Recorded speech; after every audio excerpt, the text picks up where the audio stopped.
Hi class. I've just reviewed the In the News presentations and I was so excited to see the variety of topics. So far, Gwen has contributed speaking about systemic racism in America. She had an excellent article and she is going to be a civil rights attorney. So this was a great topic for her. And then Mike spoke about the NFL and working with COVID-19 and his suggestions were exactly how I feel. Like I wish the NFL leagues were more in bubbles so that we weren't having teams fly across the country.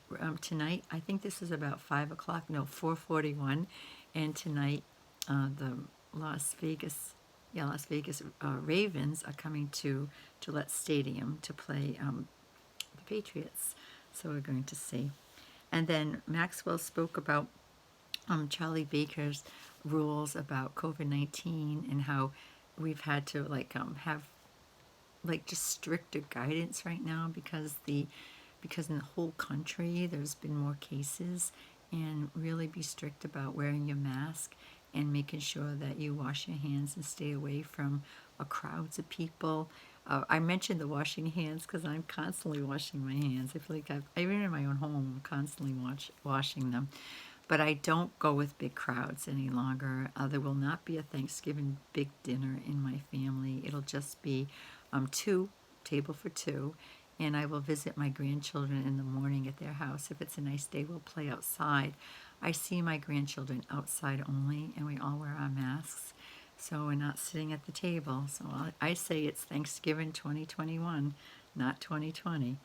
And then Julia spoke about Kamala Harris being the first female of women of color and also of Indian descent to be vice president of the United States. It's pretty exciting. So I appreciated Julia and Max and Mike and Gwen doing their In the News, and they followed the assignment beautifully. There probably are going to be more students because this is still Sunday. It's due at the end of the day, but this is when I'm reviewing them right now. The next presentation that will be due next Sunday is the informative. You see the handout. Chapter 15 is also on informative speaking. Informative presentation are probably going to look very much like an expository essay that you did in English class when you were teaching about a topic, right? Now, you only have 4 to 7 minutes, so you're really going to be highlighting key ideas in any topic and not really covering it thoroughly. But you can stay in the news if you liked that format, because the In the News is an informative presentation. It was just on one article. For your informative presentation, you might get your information from the news if you want to go back to that. And every one of our presenters, they can go back to their original topics if they want to expand upon it. I have no problem with that. Students have done that. Some students stay on a theme. They start speaking about a sport and they stay with it, or they speak about video games and they stay with it, but you do not have to. You really don't. It's one topic at a time, but it can be on it can be on what you care about. It's like what you care about to fit the format. So informative is broader than In the News. Now you can get your resources from personal experience.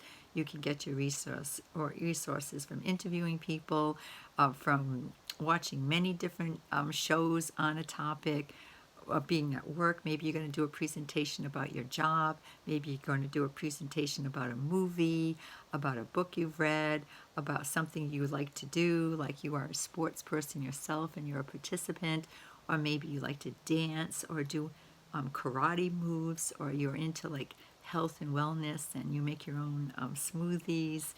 So information is much broader. It's a person, place, thing, or process you can speak about. So you could do a demonstration if you'd like to. I've had many students do cooking demonstrations in their homes, and those are not easy because you have to have success in the details. You have to be very well prepared, just like Rachel Ray would be, or Julia Child on television. Everything's all set up, and you walk your audience through the process. Step 1, step 2, step 3. According to you, it's your choice, right? I've had students do that and say, that was the hardest speech I ever did because I had to remember every single thing. I said, I know.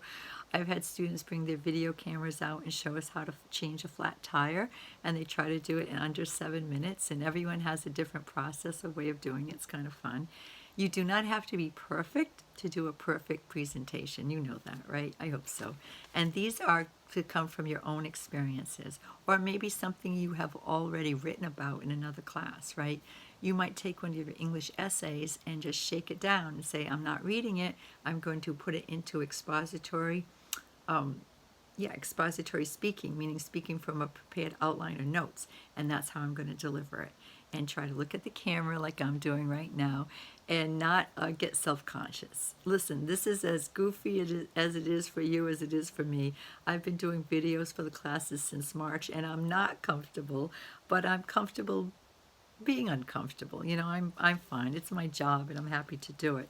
So that's the next presentation. I'm looking right now at my computer, which has your outline. When you read the chapter 15, you'll see that this outline handout is really a summation of that chapter.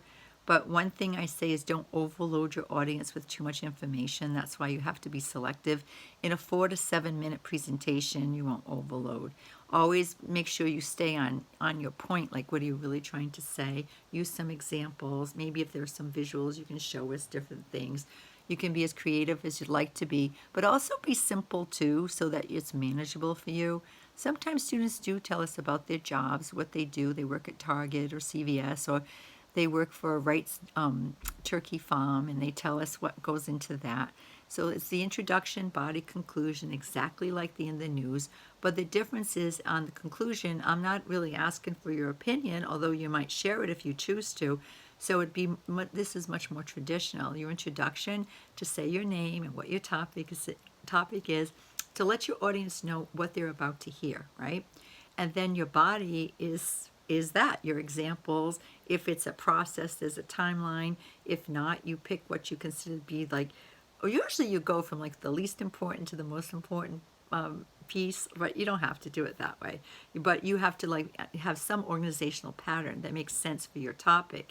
And then your conclusion would be a summary. And yes, do ask your audience if they have any questions, even though we're not face to face. We're not asking questions. Sometimes students will leave comments on the voice thread. Sometimes people don't. So don't worry about if they don't. That's not any indication of your presentation. I just want people to watch each other's if possible.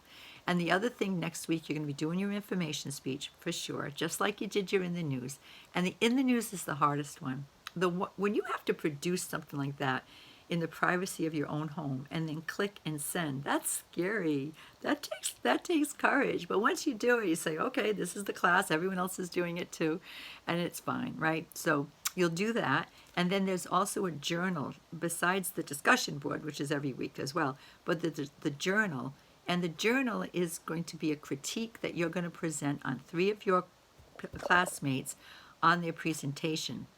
And there are 4 questions to answer. Now, this journal does not have to be long. It doesn't have to. You might answer in 1 sentence, and that's fine with me. And you're going to be doing it for the information speech, for the in the news, for the information speech, for the persuasive speech, and the personal experience or brief opinion / brief opinion. So you'll be doing it 4 times. The first question has to do with, was the speaker connected to the audience in any way? Did they attempt to have some eye contact, or were they just looking down the whole time? And was there good pacing? And did you get a sense that your presentation was for you? Was it audience centered? So that's the first one. That's a very general question, but it's something to keep in mind. The second question has to do with body positioning, body language, if you will. Did the student look comfortable and confident? Were they sitting up straight? Were their hands open? Were they seem like if this was in a real presentation style, would you walk in and say, well, that person looks like they know what they're talking about? Is very genuine and sincere. And then when you pick a sincere topic, usually your body language follows. Or is the person looking very stressed out? And there's a touch called the self-touch gesture, and you see speakers doing it all the time. And it's an indication that they're uncomfortable. It doesn't mean they're lying. It just means this is not happening. I've had students like put their legs up and rub their legs, rub their arms, bring their hands, and that self-touch gesture is something you want to avoid before an audience because it indicates a lack of confidence. And you fake it until you become it. So you're trying to be as confident looking as you can be. And then the third question has to do with any part of that presentation that you enjoyed. Like, was there something you really enjoyed about it? Like, was it the topic? Was it the delivery? Was it the conclusion? Was it one thing that the person said that you thought was kind of cool? I liked what Max said in the news. He said now that the cold weather is coming, he really thinks the mask is not such a bad idea because it keeps you warm, right? So I liked that. So something about it that was memorable to you. And then the fourth question, you may not answer the fourth question, and that's fine. But if there was anything about the presentation that you think could be improved in any way. Sometimes it's a pacing. You might say, oh, the person was very quick. We didn't have any very quick. We didn't have anybody who was very quick in the news. But sometimes you'll have someone that really, really, really talks really fast, and you might say, well, they need to breathe, they need to slow down, or look more at the camera a little bit more, or pronounce, not just pronounce words. If you mispronounce a word, you're not in any trouble, but define some of the terms. This did not happen in our class, but at least not yet. But sometimes students will pick a topic that's very technically oriented and they start using vocabulary that there's no way the audience would understand unless they were also in the field. So they should define the terms as they go along so we understand. But this is a quick review, and you're going to do 3 of them. So you'll do 3 classmates, right? You put their name and then you answer these questions 3 times and then you post it to the journal. And the person whose name, they never see it. This is for you to start understanding what goes into presentations. And even though you're focusing on someone else's speech, hopefully when you're doing your presentation, you'll say, yeah, I have to be a little audience centered. I have to use positive body language. I have to look for something that makes sense for the audience and use good energy, et cetera, et cetera. So the critique is for you. For you student. So the other, they're private. No one gets to read them. I read them, you read them, and that's it. They move on. But if you find when you're critiquing, especially in number 3, when you're saying something you really enjoy, go back. You don't have to, but it's really nice if you go back to your classmates and put a comment there and let them know that you did enjoy it or something that you thought that was particularly memorable. Because we're all in the same boat together, right? This is as awkward for everybody. So hopefully we get some more in the news speeches tonight. This is Sunday night, November 15th.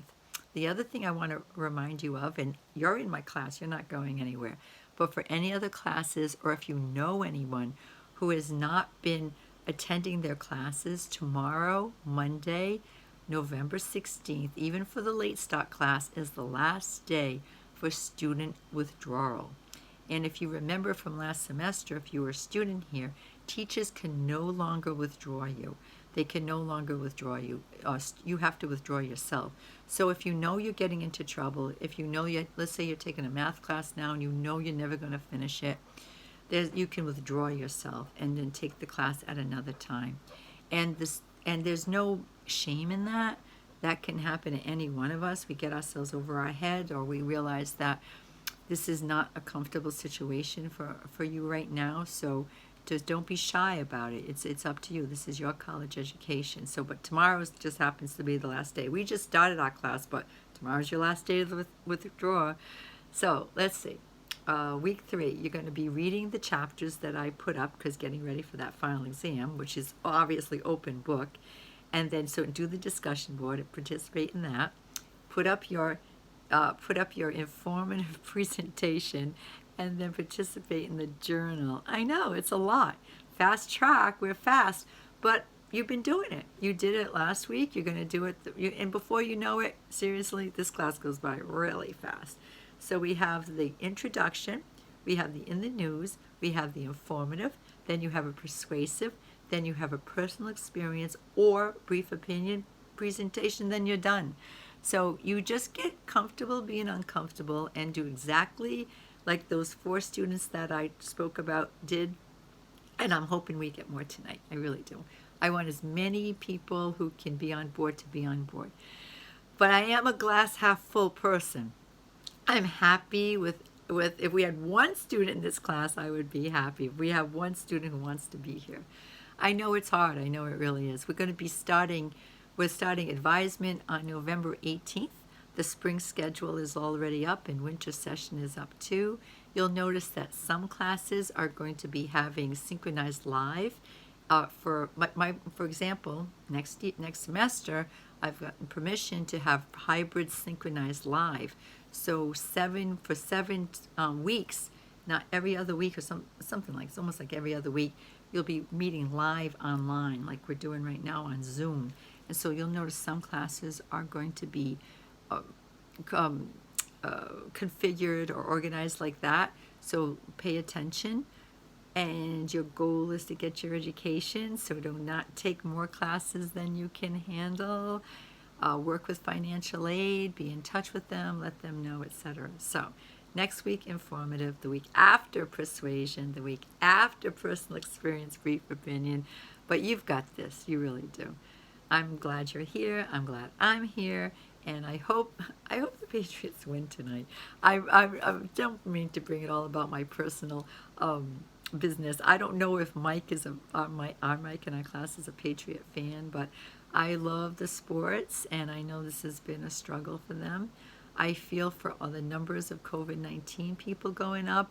I shudder to think how many more people are going to die, and not you and not me. We're going to stay safe and wear our masks, but some of us are in professions where we have to be out.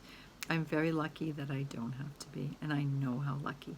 My neighbor is a nurse in Providence, and she's on the COVID unit. I was speaking to her today at the mailboxes. She's about 20 feet away from me. We both have our masks on, and I worry about her all the time. And she said it's her job. She's not complaining, but it's been rough to see the numbers coming up. All right, I'm going. I'm gonna have dinner soon. I love dinner time, don't you? And I'm looking forward to watching your videos. This is my computer. I have a little cubby here. I made a little cubby in one of my spare rooms where I have a partition here so no one can see my desk and all my things, and it's my privacy. And I hope you have a spot in your house that's your privacy too, so that you can concentrate and get your work done. All right. I'm happy to have listened to Gwen and Mike and Max and Julia, and I'm hoping for even more by next week. Thank you.